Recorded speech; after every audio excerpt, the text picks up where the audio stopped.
typical WWE Wrestling 101.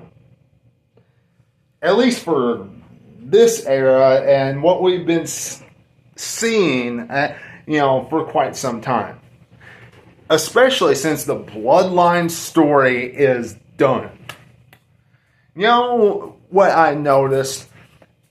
And one thing that I really enjoyed about the Bloodline story, when the Bloodline story was really up and going and moving, the original Bloodline always had segments all throughout the night with different stars, or Reigns was having the Usos go and do this and that, and Paul Heyman was going to do this and that, so on and so forth.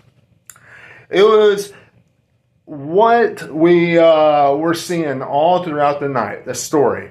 And then it led to what happened in the main event. Or what happened to the 8 o'clock hour, or whatever. WWE now has, okay, you're going on this segment, you're on this segment, you're on this segment. Now, some of you might say, well, that's been going on for such a long time, Webby. It has. But look, WWE this afternoon, if you were on Facebook at all, advertised Roman Reigns to be on Raw tonight. They advertised Braun Breaker versus Jey Uso. They advertised the women's world title, or not world title, the Intercontinental title to be on the line. They advertised Naomi to be out there to discuss and talk about her dropping the title or relinquishing it, because congratulations to her and Jimmy of them having a child, so on and so forth. But look, WWE, one segment, they made the Extreme Rules matchup. And from there, we heard nothing, absolutely nothing, about Roman Reigns or any type of surprise or anything or whatever. Or we didn't hear much build to that Extreme Rules matchup. No story throughout the night, outside of CM Punk saying that he was going to have Jey Uso's back, and Jey Uso wanted to go in alone because Jey Uso didn't want to owe any favors to anybody on Monday Night Raw. He just didn't want to owe anybody favors. Which, that kind of tells us that it's going to be Roman Reigns coming back to save Jey Uso, and Jey Uso picks up the victory in the main event. Now, I don't know about you wrestling fans, but I like storytelling all throughout the night. And then, poof, we get the huge explosion, the huge excitement at the end, which leads on to the next week.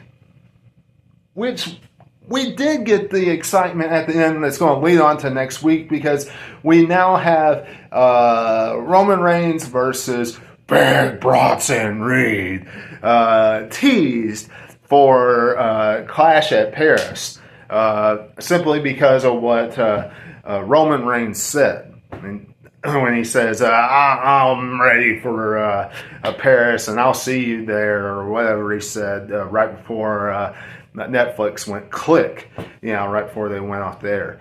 But look, I don't know about you all, but I wish WWE would change that up. They really spoiled, the Roman Reigns coming to save him, simply because they made it an Extreme Rules matchup, and because they announced that he was going to be there on Monday Night Raw.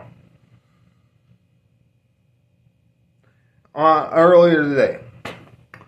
To me, I don't know. God, change that up a little bit. Y'all let me know what you're thinking about all of that in the comments below. A little too predictable. Okay? A little too predictable. Alright? That's just me. Now, to get off that rant, I really did like, the main event once he came out. I like how the whole main event match, once I watched it, the match was a really good contest.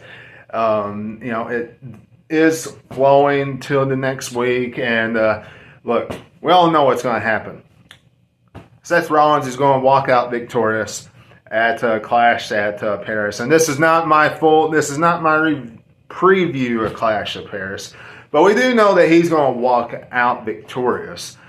And whether Roman Reigns walks out victorious or not, we know at some point they have to write him off for a while because he's going to film the movie Street Fighter, because he is in that movie. So whether it's at Clash at Paris or whether it is soon thereafter, they will have to write him off somehow. So the Vision will get the upper hand that way.